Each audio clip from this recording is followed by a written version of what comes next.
Welcome to special analysis. నేను రమా మండవ. ఈరోజు అనాలిసిస్లో భాగంగా మనం తీసుకోబోతున్న టాపిక్ ఏంటంటే, ఈరోజు అనాలిసిస్కి నేను ఒక టైటిల్ పెడతాం జరిగింది. చంద్రబాబు నాయుడు కమ్మోళ్ళని కాపాడుతున్నాడా, వైసీపీకి ఇంతకంటే ఇంకే ఇష్యూ దొరకలేదా అని చెప్పి నేను టైటిల్ పెడతాం జరిగింది. ఈ అంశం గురించే ఈరోజు మనం మాట్లాడే ప్రయత్నం చేద్దాం. నిజంగానే ఈ మాట అంటూ ఉంటేనే, ఈ టైటిల్ పెడతంటేనే నాకు ఇది కొంచెం కామెడీగా అనిపించిన మాట అయితే వాస్తవం. ఎందుకంటే చంద్రబాబు నాయుడు విషయానికి వచ్చినట్లయితే ఆయనది కమ్మ సామాజిక వర్గం అయినా ఎప్పుడూ కమ్మ సామాజిక వర్గాన్ని ఆయన దూరం పెడతారని చాలామంది చెప్పుకుంటూ ఉంటారు. అందులో వాస్తవం కూడా ఉంది. అందుకే మనం చంద్రబాబు నాయుడు దగ్గర చూస్తే ఆయన పక్కన ఏ బీసీ నేతలో, ఏ ఎస్సీ నేతలో, ఏ ఎస్సీ సామాజిక వర్గానికి చెందిన వాళ్ళు అట్లా ఉంటారు. కానీ కమ్మ సామాజిక వర్గ నేతల్ని ఆయన ప్యాంపర్ చేయడము, ఆయన దగ్గర తీసుకోవడమో, లేకపోతే ఇంకోటి చేసిన సందర్భం అసలు ఆయన హిస్టరీలోనే లేదు. ఇది రాసివచ్చు ఎవరైనా సరే, ఆయన అభిమానులు కానీ ఆయన శత్రువులు కానీ చాలామంది. అయితే ఇక్కడ వైఎస్ఆర్సీపీ ఏంటంటే ఈ రోజున ప్రతి ఇష్యూని దానిలోని కులాన్ని లాగే ప్రయత్నం చేస్తుంది, మతాన్ని లాగే ప్రయత్నం చేస్తుంది. సో ఇది వినడానికి చాలామంది కమ్మ సామాజిక వర్గం నేతలకి చాలామందికి కొంత వినసొంపుగా ఉండొచ్చేమో, కానీ చంద్రబాబు నాయుడు ఎక్కడ కాపాడారు కమ్మోళ్ళని అనేది ఈరోజు చాలామందికి అర్థం కాని ఒక బ్రహ్మ పదార్థం.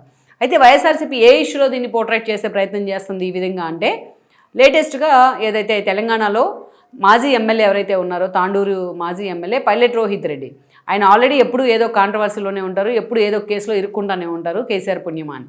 అలాంటి పైలట్ రోహిత్ రెడ్డి ఫామ్ హౌస్లో పుట్టా మహేష్, ఏలూరు ఎంపీగా ఉన్న, టీడీపీ ఎంపీగా ఉన్న పుట్టా మహేష్ ఆయనతో పాటు ఆ పార్టీకి వెళ్ళడం, అక్కడ పోలీసులు రైడ్ చేయడం, అందులో మద్యంతో పాటు వీళ్ళు డ్రగ్స్ సేవించారు అనేసి పోలీసులు పాజిటివ్గా నిర్ధారణ అయింది. వాళ్ళని అరెస్ట్ కూడా చేశారు, కాల్పులు కూడా చేశారు వాళ్ళు పోలీసుల మీద. దెన్ పుట్టా మహేష్ని ఒక 1 డే తర్వాత ఆయన రిలీజ్ చేయడం జరిగింది. ఆయన పార్లమెంట్ సమావేశాలకు హాజరైతే దాని మీద కూడా చాలా నెగిటివిటీ వచ్చింది. నేషనల్ మీడియా కూడా దీన్ని ఫ్లేర్ చేసే ప్రయత్నం చేసింది. అయితే ఈ క్రమంలోనే, ఎందుకంటే ఇదే ఎంపీ మొన్నటి ఎన్నికల కంటే ముందు సే నో టు డ్రగ్స్ అని చెప్పి క్యాంపెయిన్లో పాల్గొన్నారు, చాలా సీరియస్గా క్యాంపెయిన్ చేశారు. అది ఇక మరోవైపు చూస్తే వైఎస్ఆర్సీపీ అధికారంలో ఉన్నప్పటి నుంచి కూడా డ్రగ్స్కి, గాంజాకి వ్యతిరేకంగా లోకేష్ చాలా సీరియస్గా ఫైట్ చేస్తూ వచ్చారు. గతంలో మనం చూస్తే గవర్నర్కి కూడా ఆయన కంప్లైంట్ చేసే ప్రయత్నం చేశారు. ఇక ప్రభుత్వం ఏర్పడిన తర్వాత అటు హోమ్ మినిస్టర్ అనిత కానీ, ఇటు లోకేష్ కానీ ఈ అంశం మీద ఫోకస్ పెడితే ఎక్కడికి వెళ్ళినా సే నో టు డ్రగ్స్ అనే క్యాంపెయిన్ రన్ చేస్తూ ఉన్నారు. ఇక ప్రభుత్వం అంతా సీరియస్గా దాన్ని తీసుకుంది. ఈవెన్ రేవంత్ రెడ్డి కూడా ఈగల్ టీంని ఏర్పాటు కూడా చేయడం జరిగింది ఈ అంశానికి సంబంధించి. అలాంటిది ఒక కూటమి తరపున రిప్రజెంటేటివ్గా ఉంటూ, ఒక ఎంపీ అయి ఉండి, ఒక దేశ స్థాయిలో, జాతీయ స్థాయిలో ఒక లోక్సభను రిప్రజెంట్ చేస్తా పార్లమెంటు పరువు తీసేలాగా ఈరోజు డ్రగ్స్ కేసులో ఇరుకొని మళ్ళీ మరుసటి రోజు పార్లమెంట్కి వెళ్ళారు ఆయన. ఇది టీడీపీని చాలా డ్యామేజ్ చేసింది, కూటమి ప్రభుత్వాన్ని కూడా డ్యామేజ్ చేసింది. అంతేకాదు ఆయన మామైన యనమల రామకృష్ణరాజుకి జీవితాన్ని డిఫెన్స్లో పడేసింది. ఆయన సొంత తండ్రి అయిన సుధాకర్ యాదవ్ మంత్రి పదవి మీద కూడా ఈరోజు ఒక డైలమా ఏర్పడింది. ఇన్ని చేశాడు ఆయన. ఇక బీఆర్ఎస్ నేతలతో అసలు టీడీపీ నేతలకి ఏం పని అన్న అంశాన్ని కూడా తెర మీదకి తీసుకొచ్చాయి. ఇంతమందిని గెలికేసాడు ఆయన ఒకే ఒక ఇష్యూతో. అప్పుడు పార్టీ కూడా చాలా సీరియస్గా స్పందించింది. చంద్రబాబు నాయుడు కూడా ఇలాంటి వాళ్ళని మనం మొయ్యాలా అని చెప్పి చాలా బాధపడ్డారు ఆయన పార్టీ నేతలతో మీటింగ్లో కూడా. అంతేకాదు ఇతన్ని పూర్తి స్థాయిలో ఈ అంశంలో క్లారిటీ వచ్చేదాకా మీరు పార్టీ కార్యక్రమాల నుంచి పక్కనుండండి అని చెప్పి పార్టీ ఆదేశించడం జరిగింది. సో ఇక్కడే చాలా సీరియస్గా వైఎస్ఆర్సీపీ మీడియా కానీ, సోషల్ మీడియా కానీ టార్గెట్ చేస్తూ ఉన్నారు. పుట్టా మహేష్ మీద అయితే, ఒక బీసీ నేత మీద అయితే మీరు యాక్షన్ తీసుకున్నారు, చంద్రబాబు నాయుడు యాక్షన్ తీసుకున్నారు. మరి బీఆర్ నాయుడు మీద ఆరోపణలు వస్తే మీరు ఎందుకు యాక్షన్ తీసుకోలేదు అని చెప్పి వీళ్ళంతా హైలైట్ చేస్తూ ఉన్నారు. కొలుగుపూడిని పక్కన పెట్టారు, అప్పుడు కొలుగుపూడి దళితుడైతే ఆయన పక్కన పెట్టారు, చిన్ని మీద యాక్షన్ తీసుకోలేదు అని చెప్పి ఇంకో క్వశ్చన్ రేస్ చేస్తూ ఉన్నారు. అరవ శ్రీధర్ లాంటి వాళ్ళ మీద యాక్షన్ తీసుకుంటారు, అసలు అరవ శ్రీధర్తో టీడీపీకి సంబంధం లేదు, అయినా సరే అరవ శ్రీధర్ మీద యాక్షన్ తీసుకుంటారు.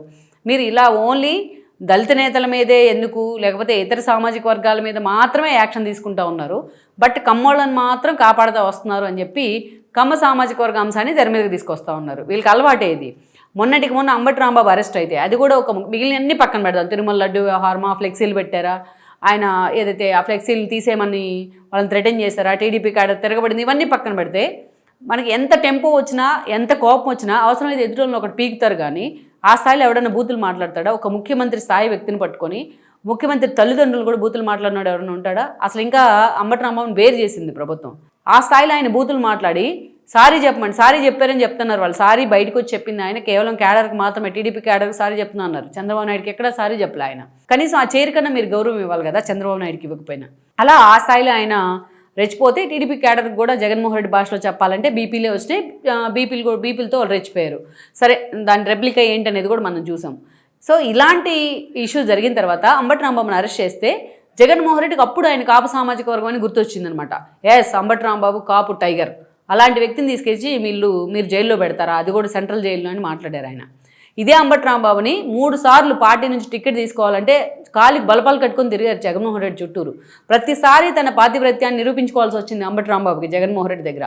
జగన్మోహన్ రెడ్డి కోసం డే 1 నుంచి నిలబడితే అదే అంబటి రాంబాబుని అనేక రకాలుగా హ్యూమిలేట్ చేశారు జగన్మోహన్ రెడ్డి అండ్ టీం. అప్పుడెప్పుడు కూడా కాపు సామాజిక వర్గం అని ఆయన గుర్తు రాలేదు, కాపు టైగర్ అని గుర్తు రాలేదు, టికెట్ కోసం జగన్ చుట్టూ చక్కర్లు కొట్టినప్పుడు గుర్తుకు రాలేదు, ఆయన మీద మహిళలకు సంబంధించిన అన్ని ఆరోపణలు వస్తే పార్టీ ఏ రోజు ఆయనకు అండగా నిలబడలేదు, అప్పుడు కాపు సామాజిక వర్గం అని గుర్తు రాలేదు అంబటి రాంబాబుది. సో ఇవన్నీ జగన్మోహన్ రెడ్డికి అప్పుడు మాత్రమే గుర్తొస్తాయి, ఇష్యూ వచ్చినప్పుడు మాత్రమే కాపులను రెచ్చగొట్టే ప్రక్రియ జరిగింది ఆ రోజున. బట్ ఎవరు కూడా కాపులు చాలా సమయంతో ఉన్నారు, ఎవరు కూడా రెచ్చిపోలే ఈ ఇష్యూలో. అంతేకాదు ఇదే అంబటి రాంబాబుని సత్తెనపల్లి నుంచి పీక్ పడేసి పక్క నుంచి తీసుకెళ్లి దాని తనకు ఎలాంటి సంబంధం లేని గుంటూరు వెస్ట్లో పడేశారు. మరి అది అవమానించడం కాదా? సుధీర్ని తీసుకొచ్చి గజ్జల్లో సుధీర్ని అక్కడ పెడతాం, అది అవమానించడం కాదా ఆయనకి తెలియకుండా? సో ఇది ఇంతకన్నా అవమానం ఏదో ఉంటుందా ఒక కాపు నేతకు? సో ఇది జగన్మోహన్ రెడ్డికి మాత్రం అప్పుడే గుర్తొస్తుంది. అలా కాపులను రెచ్చగొట్టే ప్రయత్నం జరిగింది కానీ రెచ్చిపోలేదు ఎవరు, అది వేరే విషయం. జస్ట్ అది మనం బయటకు వెళ్ళిన ఇష్యూలోంచి. ఇక్కడ ఈరోజు కమ్మ సామాజిక వర్గం మాత్రమే కాపాడబడుతోంది చంద్రబాబు నాయుడు వల్ల అని మాట్లాడారు. వీళ్ళకి ఇది కొత్త కాదు, గతంలో కూడా ఏకంగా చంద్రబాబు నాయుడు సామాజిక వర్గం కమ్మ సామాజిక వర్గం కాబట్టి ఆయన పేరుని ప్రతి దాంట్లో ఇన్వాల్వ్ చేసే ప్రయత్నం, కమ్మ సామాజిక వర్గాన్ని తెల మీదకి తెచ్చే ప్రయత్నం. కమ్మ సామాజిక వర్గంలో ఎంతోమంది మహానుభావులు మహామహులు ఉన్నారు, వాళ్ళందరిలో చంద్రబాబు నాయుడు కూడా ఒకటి కావచ్చు. అంతేగాని చంద్రబాబు నాయుడుది కమ్మ సామాజిక వర్గం అయినంత మాత్రాన అందరినీ తీసుకెళ్లి ఆయన గాటగట్టే ప్రయత్నం చేయకూడదు. ఇక్కడ ఈ డిఫరెన్షియేషన్ చేయరు జగన్మోహన్ రెడ్డి ఎప్పుడు కూడా. కరోనా వస్తే దాన్ని కమ్మరోనా అన్నారు, అమరావతి అయితే అది కమ్మరావతి అన్నారు, ఆఖరికి ఎలక్షన్ కమిషన్ కూడా కమ్మ అని సామాజిక వర్గాన్ని అంటించే ప్రయత్నం చేశారు. ఇన్ని దారుణాలు జరిగాయి. చంద్రబాబు నాయుడు మీద ఉన్న కోపాన్ని జగన్మోహన్ రెడ్డి తన 5 ఏళ్ల పాలనలో ప్రతిరోజు కమ్మ సామాజిక వర్గం మీద చూపించే ప్రయత్నం చేసేవాళ్ళు. ఆ కొడాలి నాని, ఆ వంశీ లాంటి వాళ్ళని ముందు పెట్టి వాళ్ళు అసలు ఆ సామాజిక వర్గంలో పుట్టారంటేనే మనకు చెప్పుకోవాలంటేనే అసహ్యం అనమాట. ఆ సామాజిక వర్గ ప్రతినిధులుగా వాళ్ళు ఎలా ఉన్నారనేది కూడా ఎవరికి అర్థం కాని అంశం. అలాంటి వాళ్ళని ముందు పెట్టి బూతులు మాట్లాడించేవాళ్ళు. సో ఏ సామాజిక వర్గాన్ని ఆ సామాజిక వర్గం వాళ్ళతోనే తిట్టించే ప్రక్రియ అనమాట అది. సో అలా జగన్మోహన్ రెడ్డి 5 ఏళ్ళు ఇదే కొడతా వచ్చారు, కమ్మ సామాజిక వర్గం కమ్మ సామాజిక వర్గం అని. కానీ అదే పడతా వచ్చింది ఆ సామాజిక వర్గం కూడా. ఈ సోకాల్డ్ కమ్మ సంఘాల నేతలు ఎవరు కూడా ఎక్కడో తెలంగాణలో ఒకరిద్దరు స్పందించడం తప్ప ఏ రోజు జగన్మోహన్ రెడ్డిని వాళ్ళు ఎదురు తిరిగి తిట్టింది లేదు, ఒక మాట అన్నది లేదు. కోపం వస్తే వాళ్ళే తిట్టుకున్నారేమో, అది ఓటు రూపంలో చూపించారు. ఎంతో సంయమనంతో వ్యవహరించారు, ఎందుకంటే ఆ కమ్మ సామాజికంలో ఉన్న ఎగోని అది. సో అది అయిపోయింది. అది అయిపోయిన తర్వాత ఈరోజు మళ్ళీ ఏ ఇష్యూ వచ్చినా సామాజిక వర్గాన్ని తీసుకొస్తారు. ఎక్కడ కాపాడారు ఈరోజు? ఏ సామాజిక వర్గాన్ని కాపాడారు చంద్రబాబు నాయుడు? ఈరోజు కొలుకుపూడి అన్యాయంగా అన్నిసార్లు అవమానించారు చిన్నీని, అన్ని రకాలుగా పార్టీని రోడ్డును పెట్టే ప్రయత్నం చేశారు. మరి కొలుకుపూడి మీద ఇప్పుడు దాకా చంద్రబాబు నాయుడు చర్యలు తీసుకోలేదే, ఎక్కడ తీసుకోలేదే. ఒక సుబ్బానాయుడు ఆ రోజు పార్టీ కారణంగా టెన్షన్ పడ్డారు, కావ్య కృష్ణారెడ్డి చేస్తున్న కొన్ని పనులు ఆయన ఇబ్బంది పెట్టాయన్న చర్చ కూడా జరిగింది. ఆయన చనిపోయిన తర్వాత కావ్య కృష్ణారెడ్డి వస్తుంటే కూడా వాళ్ళు అడ్డుకున్నారు లోకల్గా. మరి కావ్య కృష్ణారెడ్డిని పార్టీ నుంచి సస్పెండ్ చేయలేదే చంద్రబాబు నాయుడు కానీ లోకేష్ కానీ. ఇంకా లోకేష్ వెళ్ళి వాళ్ళందరినీ కన్విన్స్ చేసే ప్రయత్నం చేసి అందరినీ ఒకే వేదిక మీదకి తీసుకొచ్చే ప్రయత్నం చేశారు. కానీ పోనీ ఇది పక్కన పెడదాం. ఇంకొక ఇష్యూ, కందుకూరు కేంద్రంగా ఒక ఇష్యూ జరిగింది. అక్కడ కమ్మ సామాజిక వర్గం ఎమ్మెల్యేనే ఉన్నారు, ఇంటూరు నాగేశ్వరరావు. అంతేకాదు ఆ రోజు చూసినట్లయితే కాపులు వర్సెస్ కమ్మ అనే ఈక్వేషన్ తీసుకొచ్చారు. అక్కడ 2 వ్యక్తుల మధ్య జరిగింది అది. తప్పకుండా అక్కడ కాపు సామాజిక వర్గానికి చెందిన నాయుడు చనిపోవడం అనేది, ఆయన కారుతో గుద్ది హరిప్రసాద్ చంపడం అనేది చాలా దారుణం. అతని మీద యాక్షన్ తీసుకోవాలి, అతను పోలీసులు అరెస్ట్ కూడా చేశారు, అతని ఫ్యామిలీని కూడా అరెస్ట్ చేశారు. కానీ ఆ ఇష్యూలో దాసరాము లాంటి వాళ్ళు వచ్చి మీరు జగన్మోహన్ రెడ్డి మోచేతి కింద నీళ్ళు తాగుతున్నారా అది ఇది అని మాట్లాడడంతోనే పవన్ కళ్యాణ్ని చంద్రబాబు నాయుడిని పరిగెత్తుకుంటూ నారాయణని పంపించేసి చంద్రబాబు నాయుడు ఆ రోజు ఆ బాధిత కుటుంబానికి భూ సహాయంతో పాటు చెక్కులు కూడా పంపిణీ చేయించే ప్రయత్నం చేశారు. ఆ స్థాయిలో అండగా ఉన్నారు. మరి అవతల ఫ్యామిలీ వాళ్ళు జైలుకి వెళ్ళారు, వాళ్ళు కూడా ఇబ్బంది పడ్డారు, వాళ్ళకి ఎలాంటి సహాయం దక్కలేదు కమ్మ సామాజిక వర్గానికి. ఈ విషయంలో ప్రభుత్వం మీద విమర్శలు వచ్చాయి, అయినా బేర్ చేశారు చంద్రబాబు నాయుడు. తన సొంత సామాజిక వర్గానికి అన్యాయం జరిగినా బేర్ చేశారు, కానీ ఎక్కడ కూడా ఇతర కమ్మ సామాజిక వర్గాన్ని అప్లిఫ్ట్ చేద్దామని ఆయన అనుకోలేదు. సో ఈరోజు ఇలాగ చెప్పుకుంటూ పోవాలంటే ఒక కొలుకుపూడి ఇష్యూని, కొలుకుపూడి మీద చర్యలు తీసుకోలే చంద్రబాబు నాయుడు. సో ఆ చిన్నీని కూడా ఎన్నోసార్లు వార్న్ చేసే ప్రయత్నం చేశారు, ఇలాంటి గొడవలు రావద్దు అనేసి. ఈరోజు కావ్య కృష్ణారెడ్డి మీద చర్యలు తీసుకోలే. అదేవిధంగా నేను చెప్పాను ఇష్యూ, కందుకూరు ఇష్యూలో అటు కాపు సామాజిక వర్గానికి అండగా నిలబడే ప్రయత్నం చేసింది ప్రభుత్వం కూడా.